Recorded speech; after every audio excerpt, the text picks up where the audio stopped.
हम जी दोस्तों, सुप्रभात। कपिल देव बर्तवाल का प्यार भरा नमस्कार। आशा करते हैं आप लोग कुशल मंगल होंगे। हम भी कुशल मंगल हैं। आज दिन की नई शुरुआत कर रहे हैं नए ब्लॉग की अपने ग्राम सभा प्रेरणा से। और आज देवी भागवत का 6वां दिन है। बहुत ही खूबसूरत तरीके से आपको बताते रहेंगे और बढ़िया लगता हुआ भाई साहब। अब तो मौसम भी साफ हो गया एकदम तरीके से, क्योंकि चारों धामों के कपाट खुल गए हैं और बहुत ही खूबसूरत तरीके से अब तो भाई साहब भोलेनाथ जी की महिमा ही महिमा चल रही है भाई साहब। बहुत ही सुंदर लगता है 6 महीने गर्मियों का। हमारे आदरणीय रणजीत चाचा जी का आज है यहाँ पे प्रसाद, जो कि शाम का पूरी सभी दोनों ग्राम सभाओं को। और यहाँ पे देखिए लताई पिताई कर रहे हैं इसमें हवन की, जो कि बहुत ज़रूरी था। एक बार पहले अर्पित जी ने किया था, फिर टूट गया था। और इसमें आप देख सकते हैं सुबह की पूजा थोड़ी देर में होगी, पंच पूजा आपको बताते रहेंगे। बने रहिए हमारे साथ। ओम जी। यदि कोई पिता है और उसका कोई पुत्र मूर्ख हो जाए तो सबसे बड़ा कष्ट पिता के लिए वही होता है महाराज। हे महाभाग, हे ब्राह्मण देवता, अब आप इस श्राप से मुझे मुक्त कीजिए, मेरा उद्धार करने की कृपा करें। आप दीनों का उद्धार करने में समर्थ है। मैं आपके सामने प्रार्थना कर रहा हूं। दीन हृदय वाले और असहाय होकर नेत्रों में आंसू भरकर आज देवदत्त ब्राह्मण गोविल ऋषि से इस प्रकार की प्रार्थना कर रहे हैं महाराज। क्योंकि सोचिए ना, जिसका पुत्र न हो और पुत्रेष्टि यज्ञ करवा रहा हो, पुत्रेष्टि यज्ञ करने पर भी यदि पुत्र हो जाए और पुत्र हो भी जाए तो वह मूर्ख निकले, उस पिता पर क्या गुजरेगी। क्योंकि चाहता है कि मेरा जो पुत्र हो वह मुझसे भी ज्यादा विद्वान हो, अर्थात मेरी जो भी संतान हो, चाहे वह पुत्र हो चाहे पुत्री हो, वह मुझसे भी ज्यादा विद्वान हो, मुझसे भी आगे बढ़े। तब दयालु गोविल मुनि ने अत्यंत दुखित होकर देवदत्त से कहा, दयावान गोविलस्त्वाहा देवदत्तं सुदुःखितं मूर्खो भूत्वा सुतस्तेवे विद्वानपि भविष्यति। हे ब्राह्मण, तुम चिंता मत करो। तुम्हारा पुत्र मूर्ख तो होगा, परंतु बाद में तुम्हारा पुत्र समय आने पर बड़ा विद्वान बनेगा। इस प्रकार वर पाकर वे देवदत्त ब्राह्मण प्रसन्न हो गए और विधिवत यज्ञ समापन करके ब्राह्मणों को आज विदा करवाई है। कुछ समय बीत जाने के पश्चात देवदत्त जो ब्राह्मण था, उनकी पत्नी का नाम था रोहिणी। क्या था? रोहिणी। रोहिणी ने आज गर्भ धारण किया है और समय आने पर उनका एक पुत्र उत्पन्न हुआ। देवदत्त ब्राह्मण ने शुभ मुहूर्त में नवजात शिशु का जात कर्म संस्कार किया, नामकरण संस्कार किया और उसका नाम रखा उत्तथ्य। क्या रखा? उत्तथ्य। अब इधर आगे एक घटना घट गई। क्या कहा? सा चाष्टमी तथा वर्षे शुभेवे शुभवासरे तस्य उपनयनं कर्म चकार विधिवत पिता। 8वें वर्ष में देवदत्त नाम के ब्राह्मण ने अपने पुत्र का विधिवत उपनयन संस्कार किया, अर्थात उसको पढ़ाना प्रारंभ किया। देखिए, षोडश संस्कार हमारे लिए हमारे मनुष्य जीवन में अति महत्वपूर्ण कहे गए हैं। मनुष्य को षोडश संस्कार करवानी चाहिए। उससे पुत्र विद्वान होता है, संतान विद्वान होती है, उनके कार्य में कोई रुकावट नहीं होती यदि 16 संस्कार करवाए जाएं तो।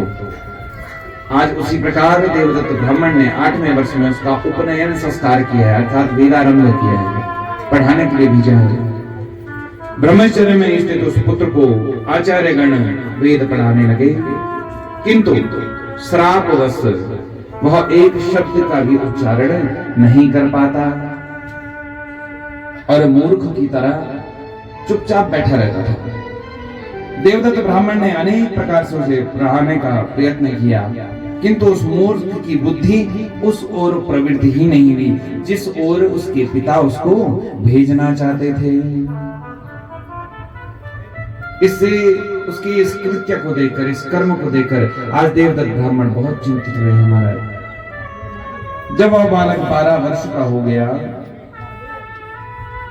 तभी भी भली भांति संध्या वंदन, भगवती का आराधन, भगवान का आराधन, उस परमात्मा में लीन होना, उसकी भक्ति करना, पूजन करना तो आता था नहीं। परंतु ये तो चलो कोई बात नहीं, पर उसे बोलना तक नहीं आया। तब सभी ब्राह्मणों व सभी लोगों में यह बात आज फैल गई, जो देवदत्त का जो पुत्र है वो बड़ा मूर्ख है। और जब पिता को यह बात पता चल जाए कि इस संसार में मेरे पुत्र के बारे में लोग यह कह रहे हैं कि वह सबसे बड़ा मूर्ख है,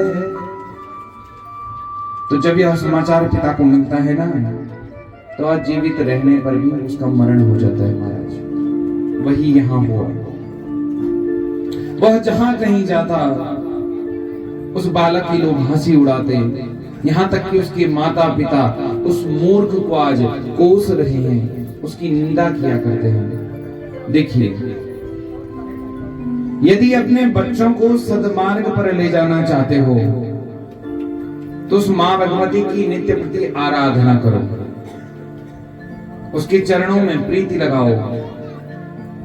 पुत्र हो चाहे पुत्री हो, उन्हें मां भगवती के चरणों की ओर अग्रसारित करो। कहो 2 समय नहीं, पर एक समय तो मां भगवती के चरणों में जाए, अपना शीश नवाए। कोई बात नहीं, कुछ मंत्र नहीं आता, कुछ विधि नहीं आती, पर हाथ जोड़कर सिर तो नवा सकते हैं, प्रणाम तो कर सकते हैं उस मां भगवती को। देखो, क्योंकि कहते हैं पुत्र जो होता है वह भाग्य से उत्पन्न होता है। ध्यान से सुनना, पुत्र जो उत्पन्न होता है वह भाग्य से उत्पन्न होता है, परंतु जो पुत्री होती है वह सौभाग्य से उत्पन्न होती है। मां भगवती की कृपा आपके घर में हुई कि आपके घर में वह लक्ष्मी स्वरूपा आपके घर में आई है। क्योंकि समय बीत जाने पर मां पिता उसका कन्यादान करते हैं, जो सबसे बड़ा दान होता है, और उसी कन्यादान के माध्यम से वह स्वर्ग की प्राप्ति भी करते हैं महाराज। इसीलिए पुत्री को सौभाग्य से कहा गया है जन्म लेना। अस्तु, इधर जब उस बालक को सब कोस रहे थे, जब सभी लोग माता पिता बंधु बांधव उसकी निंदा करने लगे, तो वह ब्राह्मण बालक के मन में आज वैराग्य उत्पन्न हो गया। देखिए, जब यह संसार किसी को तिरस्कृत करता है ना, अथवा जब किसी को त्याग देता है, जब यह संसार किसी को त्याग देता है, तो मां भगवती उसको आश्रय देती है। यहां पर यही हुआ है। आज उस बालक के मन में वैराग्य उत्पन्न हुआ है, क्योंकि दयालु भगवती हमेशा अपने भक्तों का कल्याण करती है और सदैव कल्याण करने के लिए तत्पर रहती है। अरे जैसे ही उसको वैराग्य उत्पन्न हुआ, वह गंगा नदी के किनारे एक स्थान पर कुटिया बनाकर वह वनवासी का जीवन व्यतीत करने लगा। और उसने एक दृढ़ प्रतिज्ञा कर ली, मन ही मन में प्रतिज्ञा कर ली। क्या करी? नियमं च परं कृत्वा न सत्यं प्रभवीम्यहम् स्थिरस्तस्त्राश्रमे रम्ये ब्रह्मचर्या व्रतो हिसा ब्रह्मचर्या व्रतो हिसा। मैं कभी असत्य नहीं बोलूंगा। नियमं च परं कृत्वा न सत्यं प्रब्रवीम्यहम्, मैं असत्य कभी नहीं बोलूंगा। मन में ऐसी दृढ़ प्रतिज्ञा कर ली। और ऐसी ही प्रतिज्ञा करके ब्रह्मचर्य का पालन करते हुए वह उसी आश्रम में आज रहने लगा है। वहां निवास करता वह ब्राह्मण सदैव शांत चित्त रहता था और कभी असत्य नहीं बोलता था। अब मन में प्रश्न आया कि आप पंडित जी, आपने अभी कहा कि वह गूंगा था, माँ भगवती की कृपा होने लगी है, कुछ कुछ शब्द मुखारविंद से निकलने प्रारंभ हुए हैं। कब से? जब से इस संसार ने उसे त्याग दिया, माँ भगवती की कृपा हुई, कुछ कुछ शब्द मुखारविंद से निकले हैं, परंतु मन में एक दृढ़ प्रतिज्ञा की है, मैं हमेशा सत्य बोलूंगा, असत्य नहीं बोलूंगा। वो जहां निवास स्थान करता था, जहां वह निवास करता था, वह ब्राह्मण सदैव वहां सत्य बोलता था, कभी असत्य का वाचन नहीं करता था। उसकी इस सत्य निष्ठा से प्रभावित जहां उसका आश्रम था, उसके आसपास के लोगों ने उसका नाम क्या रख दिया? सत्यव्रत रख दिया। उसका आज से नाम सत्यव्रत हो गया। पहले क्या नाम था? उतथ्य, आज नाम पड़ा सत्यव्रत। अब वह ब्राह्मण सर्वथा विरक्त हो गया और उस निर्जन में स्थित आश्रम में रहता हुआ शांत चित्त होकर समय बिताने लगा। इस प्रकार उस वन में रहते हुए उस ब्राह्मण को 14 वर्ष बीत गए। कितने वर्ष? 14 वर्ष बीत गए। पर उसने न कोई इन वर्षों में न जप किया, न तप किया, न किसी भगवान का आराधन किया, न भगवती का आराधन किया, कुछ भी नहीं किया, केवल मौन बैठा रहा और अपने प्रतिज्ञा पर दृढ़ संकल्प जो था उस पर हमेशा बना रहा कि मैं हमेशा सत्य का पालन करूंगा और ऐसे करके जीवन व्यतीत करने लगा। जहां सत्यव्रत आश्रम बनाकर रहता था, वहां के लोग केवल इस बात को जानते थे कि वह कभी असत्य नहीं बोलते, केवल सत्य बोलते हैं। तो वह क्या करते कि कभी उसको भोजन की व्यवस्था उसकी करवा देते, कभी उसके जल की व्यवस्था करवा देते। तो इस प्रकार उसका जीवन व्यतीत होने लगा। कुछ समय पश्चात आश्रम में एक घटना घटित हो गई, क्योंकि जब मैया किसी पर उपकार करती है ना महाराज, तो अपनी दया दृष्टि बरसाने प्रारंभ कर देती है और जैसे ही दया दृष्टि बरसानी प्रारंभ की, उसका भाग्य खुलना प्रारंभ हो जाता है। वही आज इस सत्यव्रत के साथ आज यहां हुआ। एक घटना घटी। क्या घटना? कि एक दिन आंखें टकरता हुआ एक मूर्ख निषाद अर्थात शिकारी उस वन में हाथों में धनुष बाण लिए जा पहुंचा, जिसका शरीर यमराज की तरह था, कृष्ण वर्ण का जो था, भीषण आकृति वाला, आज वह उस आश्रम में आ पहुंचा। उस धनुर्धारी निषाद के एक सुअर को लक्ष्य करके उसने अपने बाण से उस सुअर को लक्ष्य कर रखा था और बाण उस सुअर पर चलाया और जैसे ही सुअर पर बाण लगा, सुअर दौड़ता दौड़ता उस आश्रम से होता हुआ, किस आश्रम से? जहां सत्यव्रत रहता था, उस आश्रम से होता हुआ कहां गया? झाड़ियों में छिप गया। अब जैसे ही झाड़ियों में छुपा तो उस निषाद को पता था जो यह आश्रम है वह सत्यव्रत का है। यदि मैं इनसे पूछूंगा कि वह सुअर कहां गया, वह सोकर कहां गया, तो ये अवश्य ही सत्य कहेंगे। तो आज उस निषाद ने उन सत्यवत ब्राह्मण से पूछा है, जानामि तेहं सुव्रतं प्रसिद्धं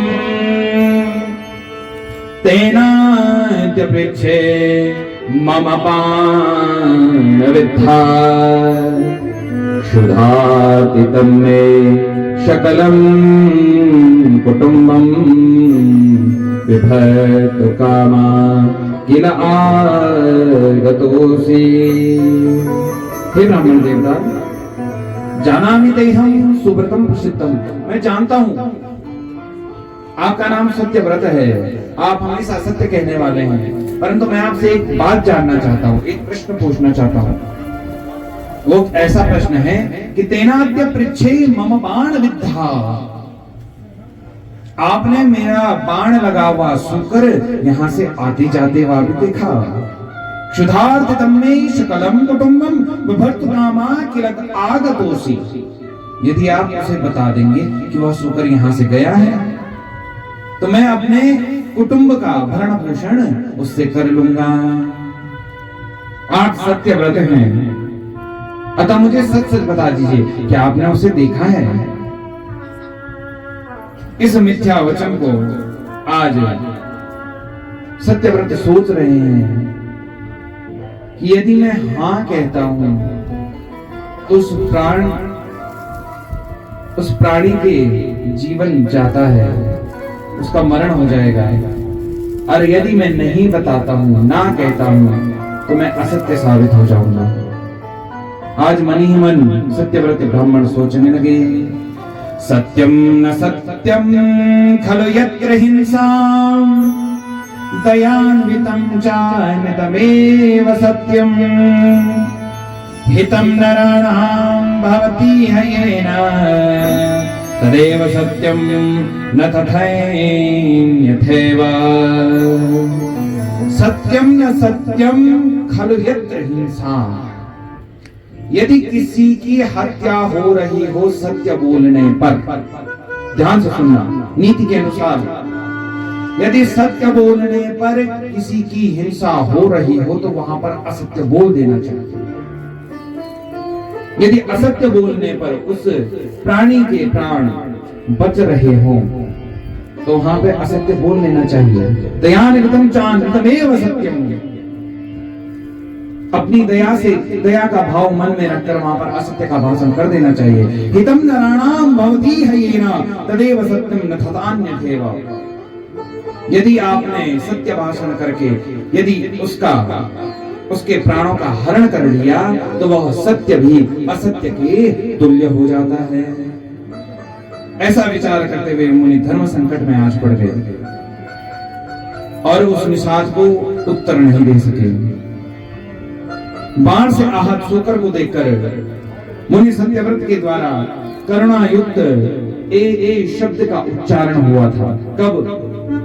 जब वह शूकर प्रथम बार उनके सामने से गुजरा तो उनके मुखारविंद से मां भगवती ने सिर्फ ए का उच्चारण किया था, जो सारस्वत बीज मंत्र है।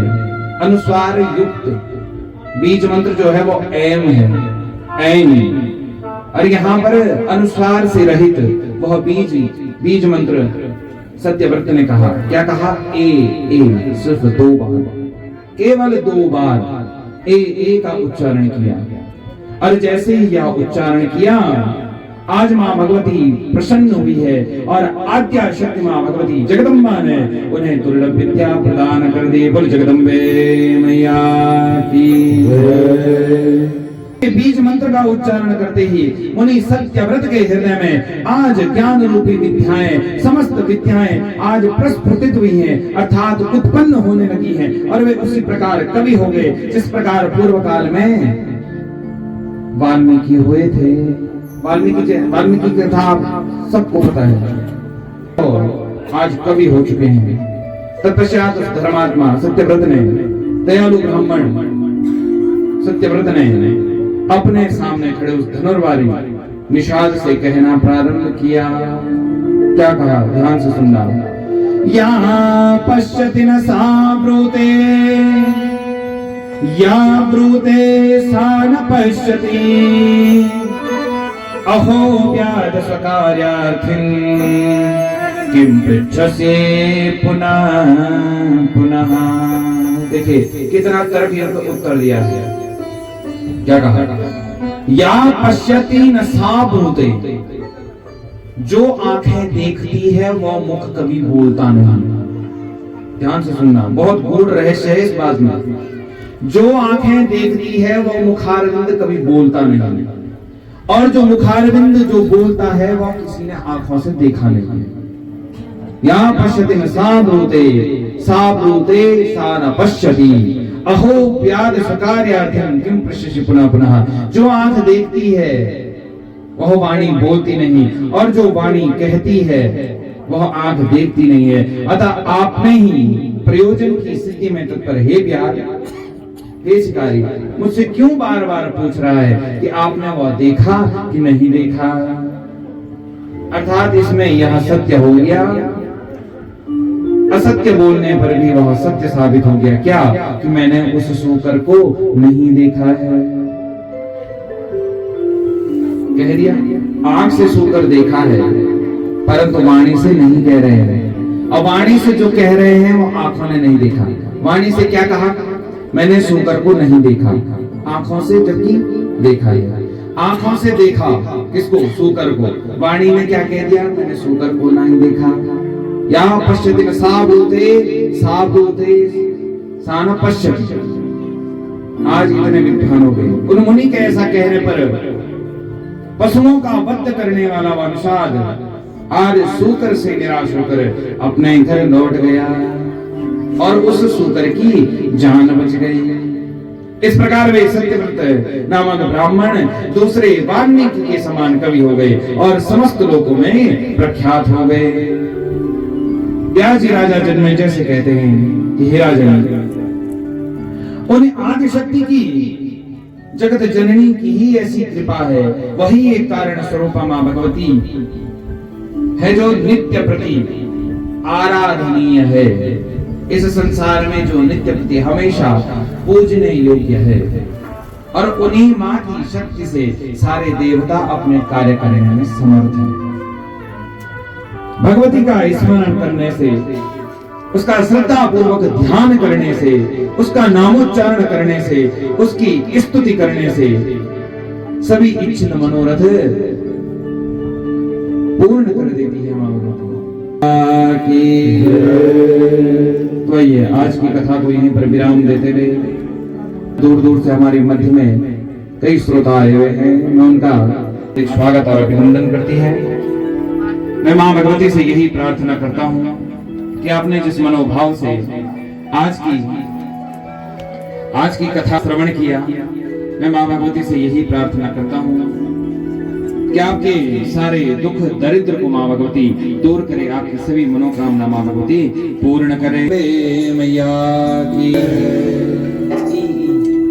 वाले मां, पहाड़ों वाले मां, शेरों वाले मां, पहाड़ों वाले मां, शेरा वाले मां, पहाड़ों वाले मां, शेरों वाले मां, पहाड़ों वाले मां, तेनू टिके बोलो लो ऐ जमेरे मां, तेनू टिके बोलो लो ऐ जमेरे मां, तेनू टिके बोलो लो ऐ जमेरे मां, तेनू टिके बोलो लो ऐ जमेरे मां, शेरा वाले मां, पहाड़ों वाले मां, शेरा वाले मां, पहाड़ों वाले मां, तेनू टिके बोलो लो ऐ जमेरे मां, तेनू टिके बोलो लो ऐ जमेरे मां।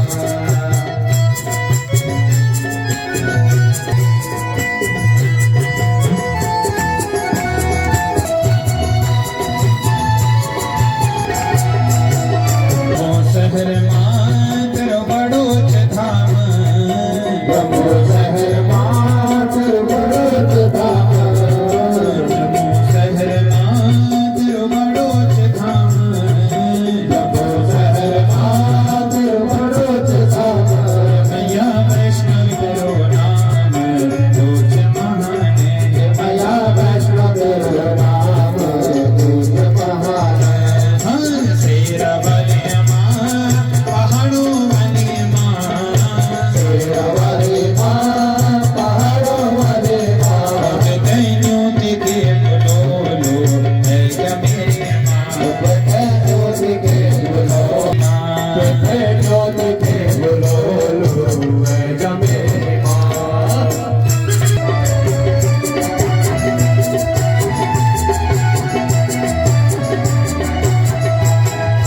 हर का शहर मां तेरो बड़ो धाम, हर का शहर मां तेरो बड़ो धाम, हर का शहर मां तेरो बड़ो धाम, हर का शहर मां तेरो बड़ो धाम, मैया मन सा तेरो नाम पूज महाने, मैया मन सा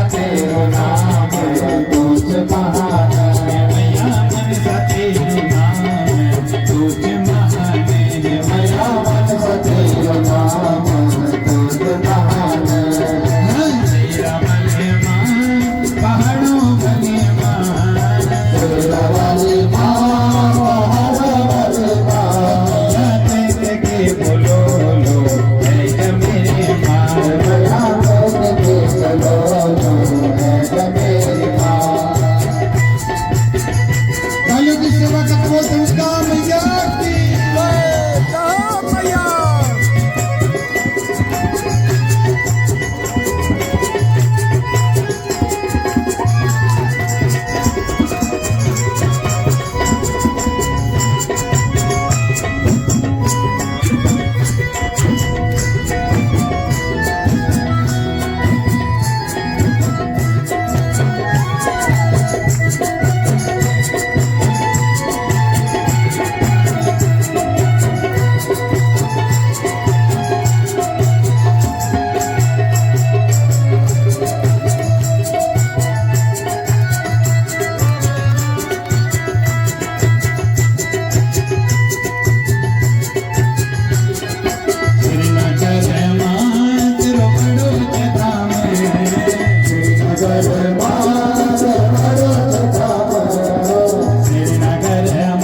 बोल दुर्गा मैया की बोले चंडिका मैया की अम्बे मैया की। तो महाराज कल की कथा में भगवान कृष्ण ने, भगवान नारायण ने कृष्ण का अवतार क्यों लिया, उनके साथ इस धराधाम पर कौन कौन सी शक्तियां विराजमान रहती हैं, नर नारायण भगवान की तपस्या से किस प्रकार माँ भगवती प्रसन्न हुई और माँ भगवती किस प्रकार उनके उरु भाग से प्रकट हुई, अनेक प्रकार के वर्णन कल आपको श्रवण करवाए जाएंगे। अर्थात कल कृष्ण जन्म है। कल की कथा में आप और सुंदर नहीं कर रहा हूँ, पीत वस्त्र लेकर आएंगे तो और सुंदर, नहीं तो अधिक से अधिक लोगों को यहाँ लाना है। और कृष्ण भगवान की शक्ति, भगवान नारायण का तो जन्म होगा ही होगा, उनकी शक्ति का भी जन्म कल की कथा में आपको श्रवण करवाया जाएगा। बोले नारायण भगवान की, मां जगदम्बे मैया की। आज की कथा को यहीं पर विराम करते हुए